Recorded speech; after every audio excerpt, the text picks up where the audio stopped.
Bienvenidos al seminario Instrumentación Didáctica Tecnocrítica. Soy Araceli Benítez y a lo largo de 4 sesiones estaremos revisando algunos elementos en el nivel de la didáctica. Como ustedes saben, la pedagogía es una de las ciencias de la educación y la didáctica hoy es reconocida como una ciencia también de la educación, aunque hay quien prefiere todavía considerarla una rama de la pedagogía.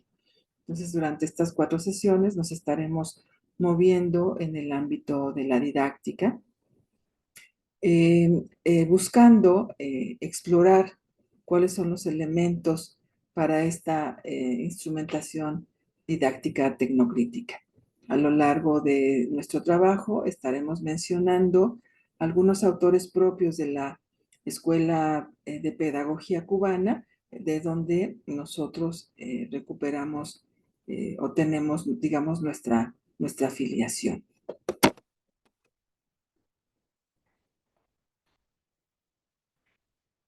¿Cuáles son los fines formativos eh,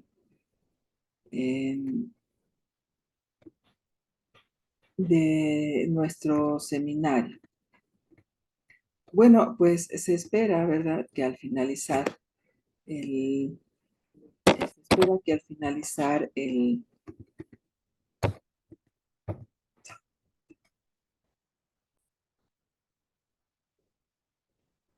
Bienvenidos al seminario de Instrumentación Didáctica Tecnocrítica. Soy Araceli Benítez y estaremos trabajando a lo largo de 4 sesiones los contenidos que nos permitan aproximarnos a esto que llamamos instrumentación didáctica tecnocrítica.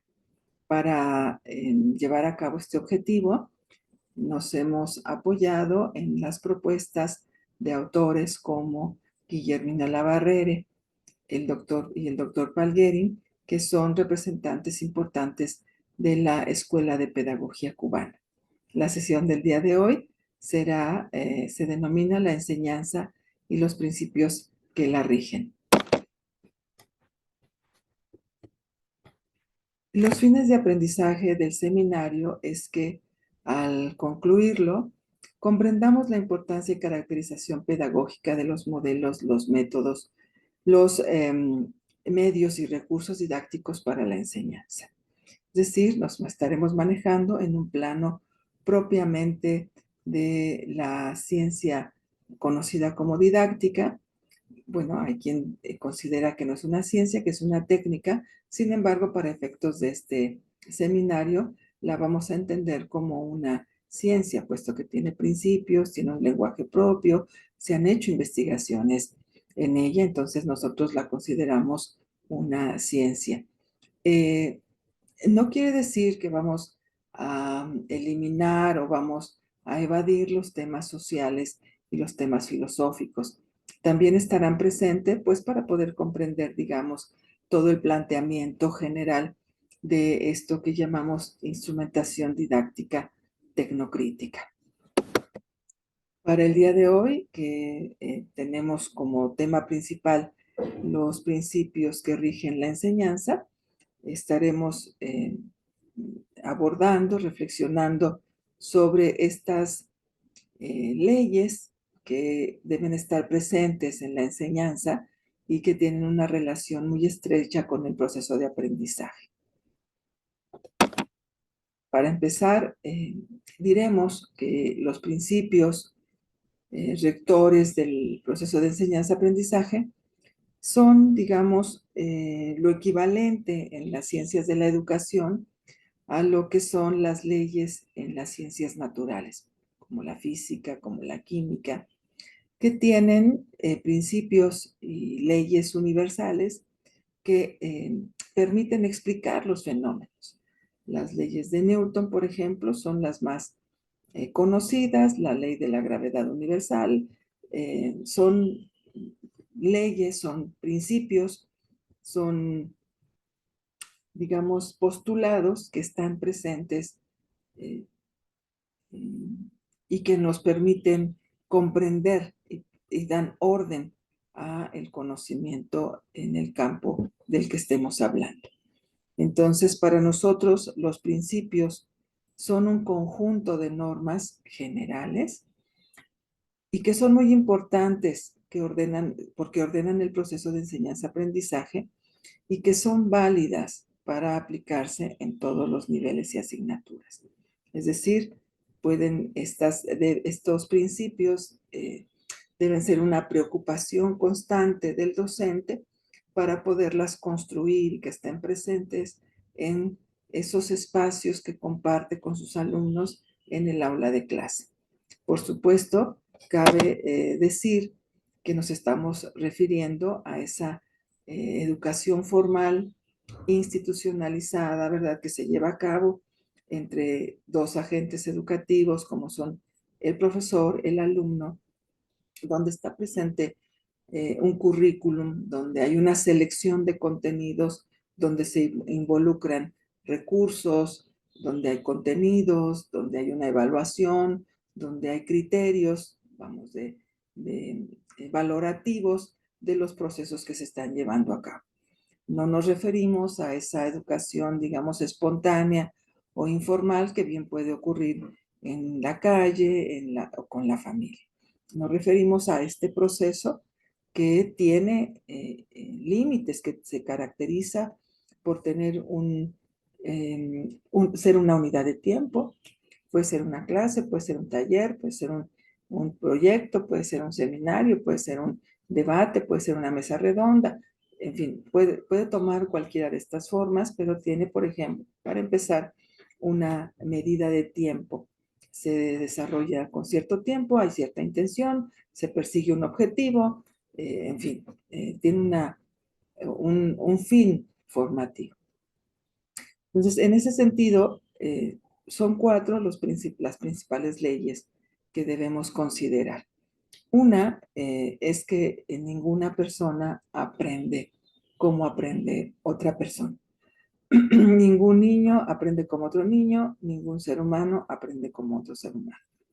Porque el aprendizaje tiene que ver con la experiencia, tiene que ver con la edad, tiene que ver con el origen racial, tiene que ver con el capital cultural con el que se cuenta, tiene que ver con la afiliación política, religiosa, deportiva, tiene que ver con la condición de salud.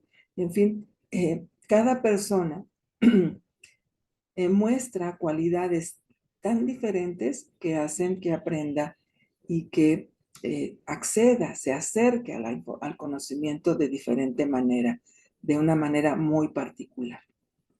En ese sentido, entonces, el principio es esta idea de que el aprendizaje es individual.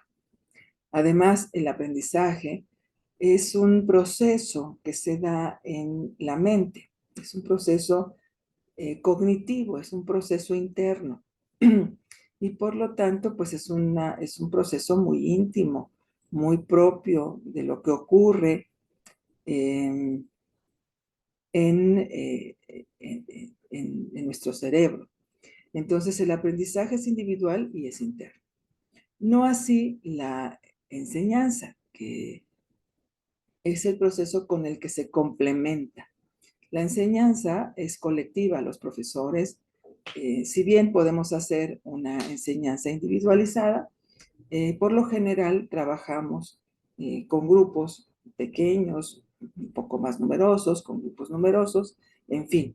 Nosotros tenemos este trabajo, por lo general, con un grupo más o menos numeroso de estudiantes. Por lo tanto, la enseñanza es externa, es un asunto que se muestra, es un asunto que se enseña, es un asunto que se comparte. Aun cuando cada profesor tendrá su propio estilo, eso no puede negarse, es un asunto que se comparte con otras personas. Por lo tanto, la enseñanza es externa. Entonces ahí tenemos cuatro leyes fundamentales que debemos considerar. El aprendizaje es individual e interno y su complemento, la enseñanza es colectiva y es externa. Bueno, según la Escuela de Pedagogía Cubana, son 8 los principios que rigen a la enseñanza. el carácter científico de ella, su carácter educativo, el estar sistematizada, el que vincula la teoría y la práctica, que establece una relación entre lo concreto y lo abstracto, que es consciente, asequible e individual. ¿Qué características tienen estos principios de la enseñanza o principios pedagógicos? Bueno, son sistémicos. ¿Qué quiere decir? Que no son la suma, no son una suma, sino que establecen relaciones y al momento de estar atendiendo un principio, seguramente estamos atendiendo a todo el conjunto de principios. Si descuidamos un principio, seguramente estaremos afectando a sus otros integrantes. Son orientadores porque permiten que el profesor tome decisiones y oriente su enseñanza. Tienen una interrelación dialéctica, es decir, no se establecen entre ellos, no establecen relaciones lineales y estáticas, sino que esas relaciones están en constante movimiento. Son inexcusables, esto quiere decir que no se pueden omitir si se quiere tener un proceso de enseñanza, digamos, completo, ¿no? Un proceso, una enseñanza que pretende ser completa, seria, debe tener en cuenta estos principios y por supuesto son generalizables, habíamos comentado, a cualquier nivel, a cualquier curso, a cualquier seminario o forma de organizar la enseñanza. Ahí lo podemos ver, un poco quisimos representar estas relaciones, ¿verdad? Son un sistema de normas generales y de cumplimiento obligatorio que orientan y que rigen la enseñanza.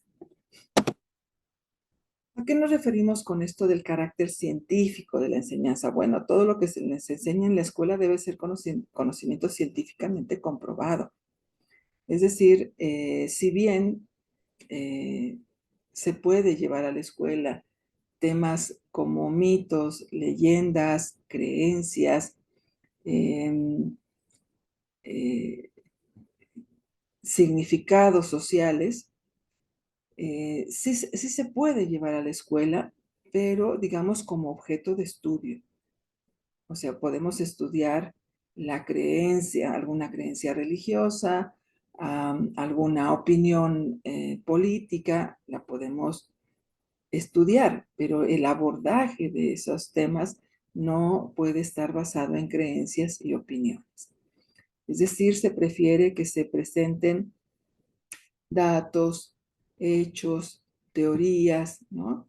Que tengan una información, digamos, científicamente comprobada y que tengan contundencia. Datos como fechas, como nombres, como eh, números, como porcentajes, es lo que se pretende o se privilegia. Los hechos que se puedan demostrar y las teorías o modelos eh, que son propios de los diferentes campos científicos. ¿A qué nos referimos cuando hablamos del carácter educativo de la enseñanza? Bueno, anteriormente se pensaba que en la escuela se enseñaba y que en la casa se educaba. Bueno, hoy ya hay una distancia, ¿no? En relación a ese pensamiento. Hoy creemos que en la escuela se forma, es decir, se dota al estudiante a través de la instrucción de conocimientos y habilidades. O sea, sí hay una preocupación porque aprenda contenidos, porque tenga una serie de conocimientos técnicos duros, digamos, que le permitan explicar, comprender la vida. Pero ya hoy estamos seguros de que también se educa. Es decir, también se transmiten valores, también se comparten actitudes, se promueven actitudes entre los alumnos que permiten que ellos vayan creando sus propios esquemas valorales y éticos. Entonces ya no es en la escuela se enseña y en la escuela se educa. En la escuela se forma. tienen un carácter sistemático, es decir, se trabaja la clase, el seminario, el taller. Tienen un orden sistemático, por lo general, de lo particular a lo general, o de lo general a lo particular, de lo simple a lo abstracto, pero bueno, hay un orden. Se empieza en algún momento, se aborda el concepto más sencillo y se va creciendo en complejidad.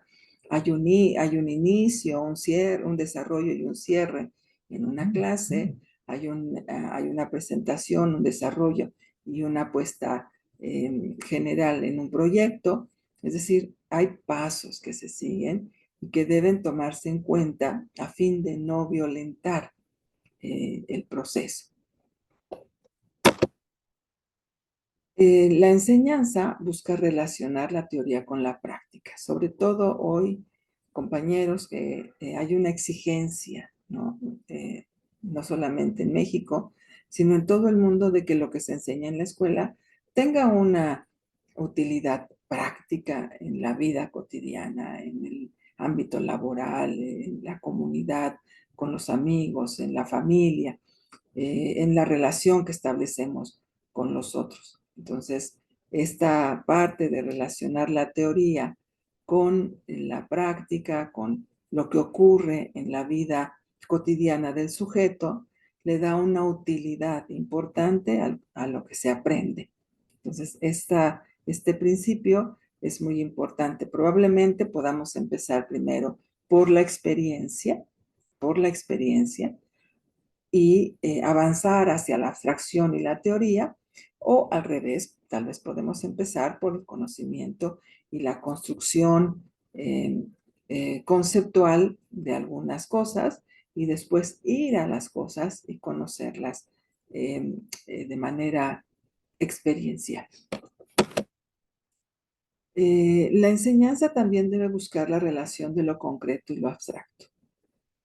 ¿A qué le llamamos concreto? Bueno, lo concreto es todo aquello que tiene características físicas: volumen, tamaño, peso, olor, textura, que ocupa un lugar en el espacio.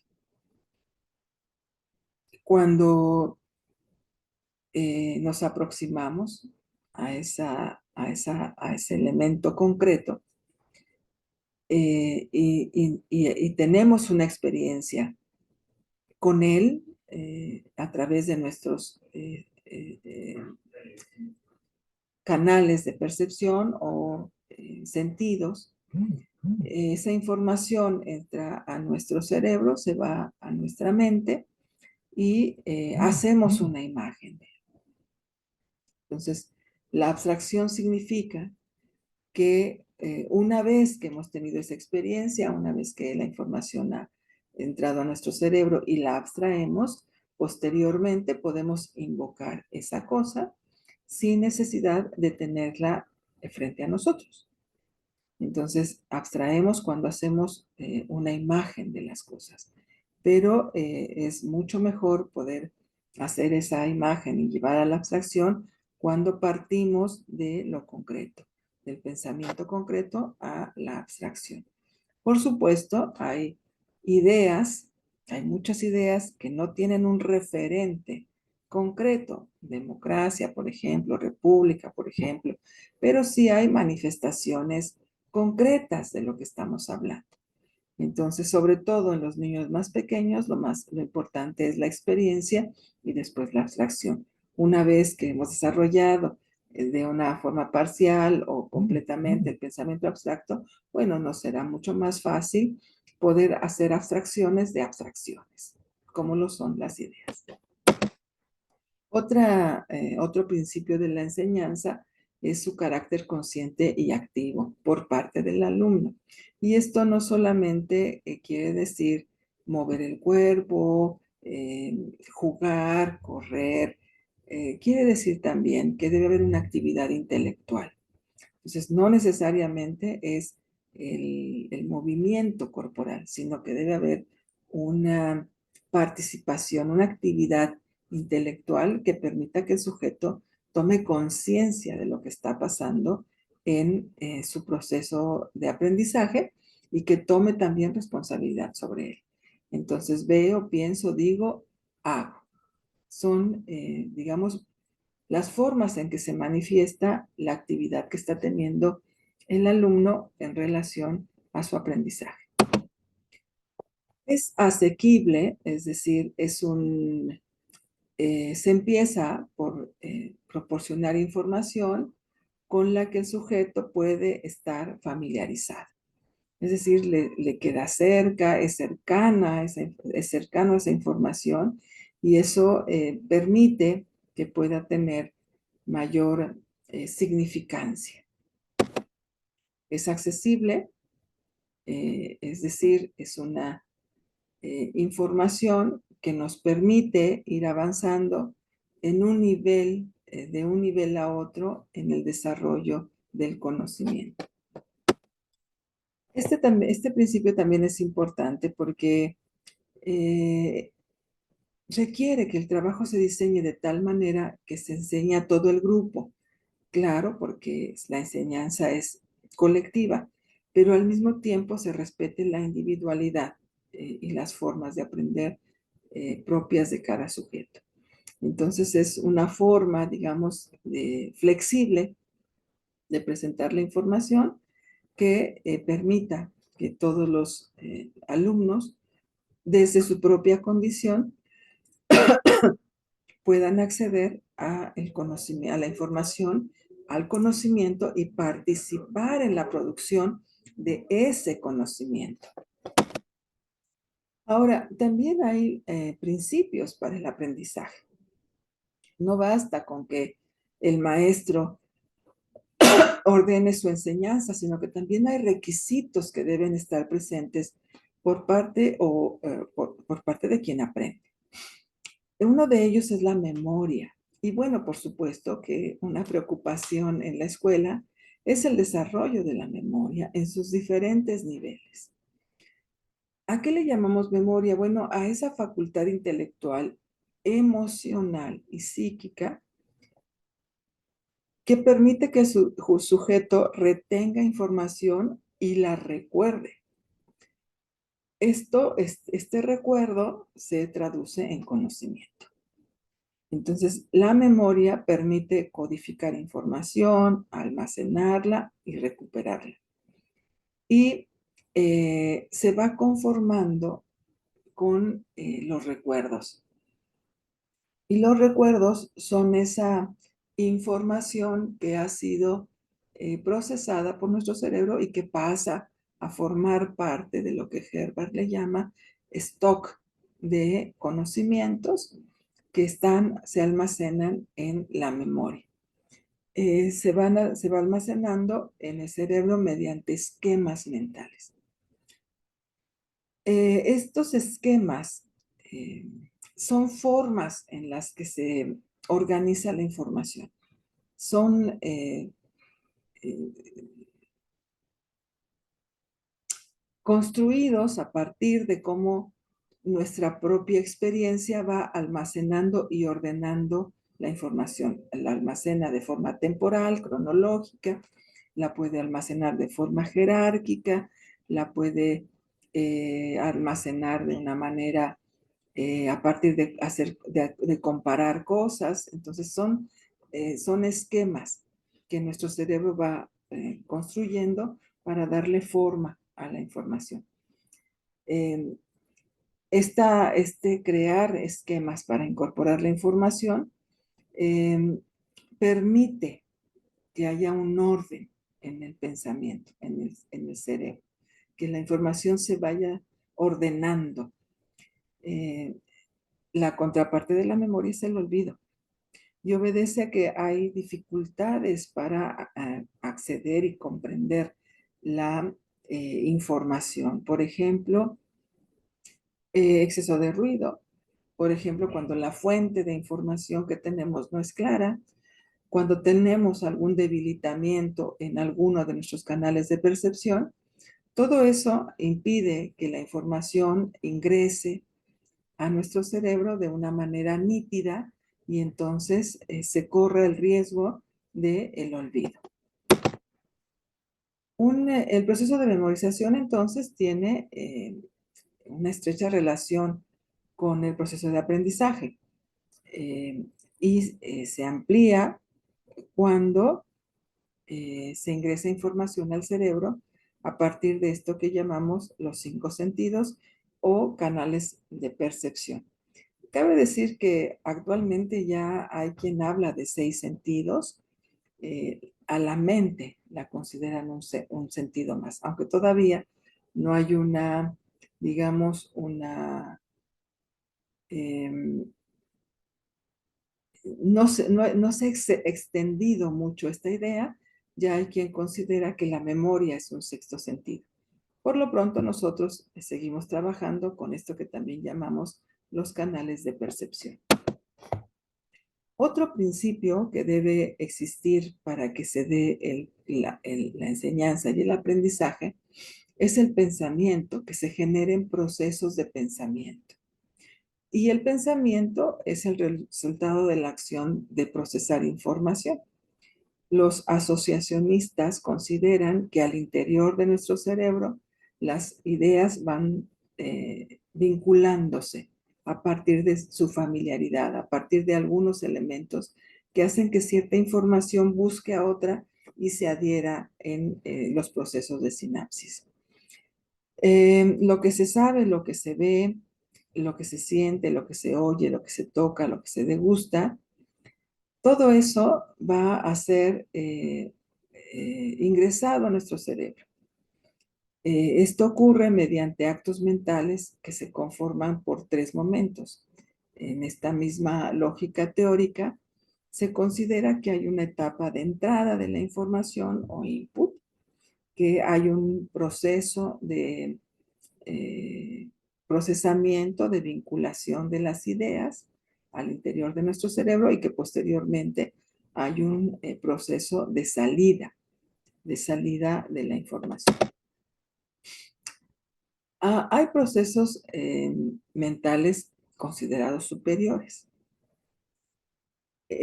Son procesos mentales complejos que se desarrollan a lo largo del tiempo. Son difíciles de encontrar entre los niños pequeños, no porque sean tontos, sino porque su propia madurez cognitiva está en otro momento, al principio del recorrido. Son procesos mentales que tienen mucho de abstractos, que recuperan mucho las abstracciones eh, de las cosas. Son, por ejemplo, la crítica. Hacer una crítica es un tipo de pensamiento complejo, es parte de los hábitos mentales superiores. Dar una opinión, tomar una decisión, plantear y solucionar un problema, la negociación, por ejemplo, son hábitos y procesos mentales que le llamamos superiores. Sin embargo, para que esos hábitos mentales y esos procesos se, se manifiesten, se construyan a lo largo del tiempo, tienen que favorecerse hábitos mentales que consideramos básicos o inferiores, no porque sean menos importantes, sino porque son el principio, a partir del cual se construyen otros hábitos. Nos referimos ahí a la comparación, al agrupamiento, la selección, la igualación, eh, la, eh, hacer conjuntos, ¿no? La diferenciación entre las cosas. Son habilidades mentales llamadas simples, que en estricto sentido no son tan simples, ¿no? Pero que, digamos, son encontradas en procesos mentales infantiles sin ningún problema. Entonces, cuando esas funciones cognitivas se favorecen, se desarrollan, se alimentan, se educan, van a dar paso a otros procesos mentales que son, digamos, más complejos pero no en el rango de complejidad de la toma de decisiones y de la crítica, que son, digamos, también fundamentales para poder crecer en el conocimiento. Ejemplo de ellos son la organización, la discriminación, las inferencias lógicas, hacer conjeturas, el establecimiento de relaciones, identificación de series numéricas, en fin, o de series, ¿no? No solamente numéricas. El descubrimiento de leyes está en esta parte. Entonces, son tres momentos en la evolución cognitiva que tienen que ver de manera muy puntual con el proceso de pensamiento como uno de los principios del aprendizaje. Uno más que es también muy importante es el lenguaje. Debe haber formas de comunicar lo aprendido. Los maestros de educación básica sabrán que hoy uno de los ejes articuladores se llama lenguajes. ¿Por qué no lenguaje? Bueno, pues porque reconocemos que no hay una sola forma de comunicarse, sino que existen una variada cantidad de lenguajes. Si la información que ingresa al cerebro es importante, en la misma medida lo es el lenguaje. Entendido como el medio por el cual se manifiesta el pensamiento. En la etapa de salida, en el output, el lenguaje permite expresar lo que pensamos. El mismo Vygotsky, en su libro Pensamiento y Lenguaje, nos señala que el pensamiento es el vehículo, tiene como vehículo el lenguaje.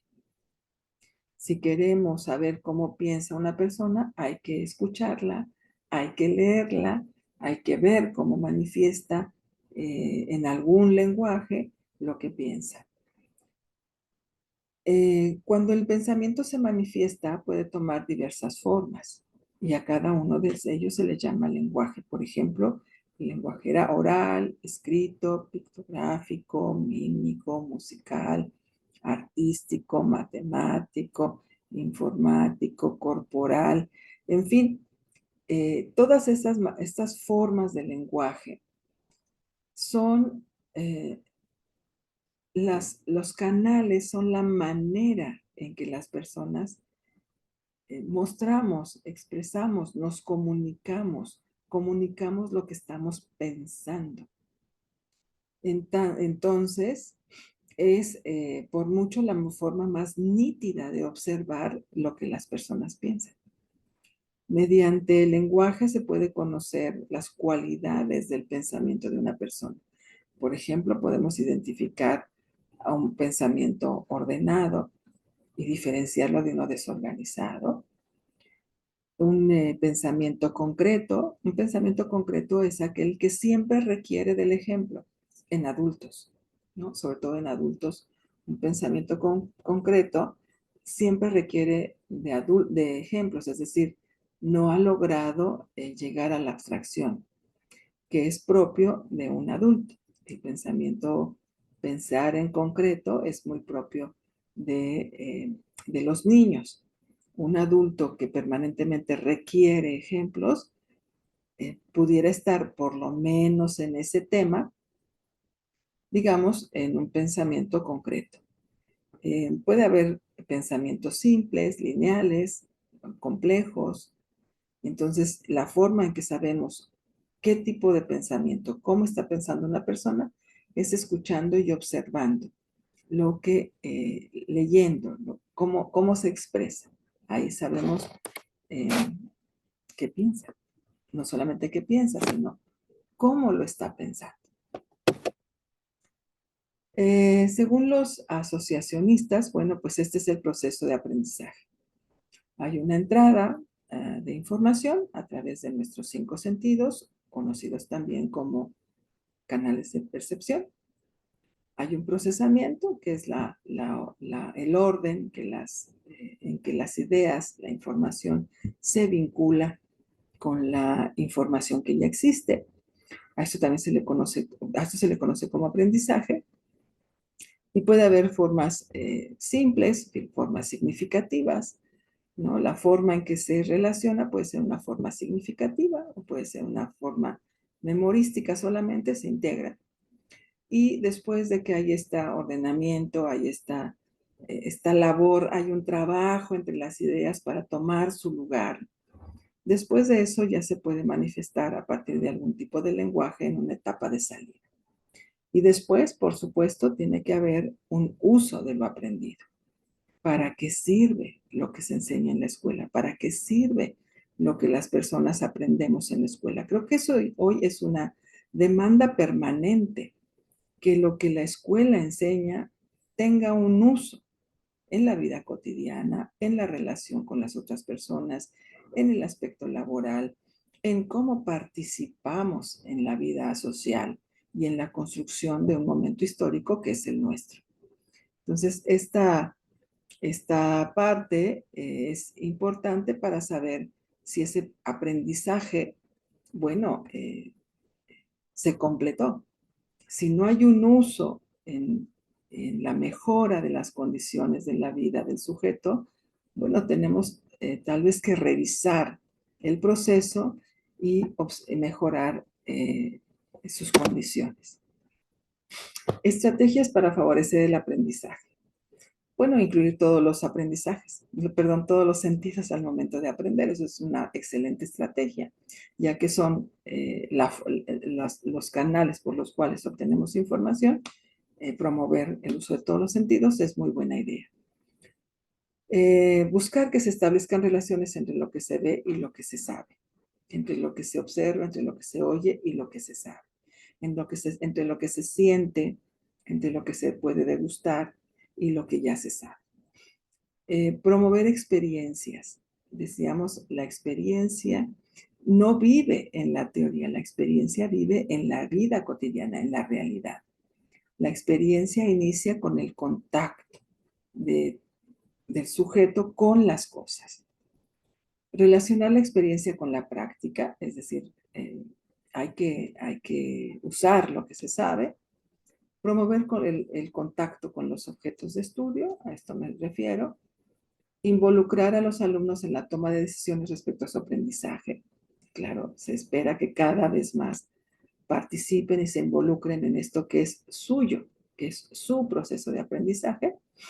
Promover la actividad física y cognitiva de los jóvenes. Importante buscar un uso práctico en la vida cotidiana y, por supuesto, implementando metodologías globalizadoras como el aprendizaje basado en problemas, el aprendizaje basado en proyectos, el STEAM, el proyecto comunitario, el aprendizaje servicio, etc. Bueno, aquí les comparto alguna bibliografía que les puede servir para conocer más y también les participo de la forma en que evaluarán esta primera sesión.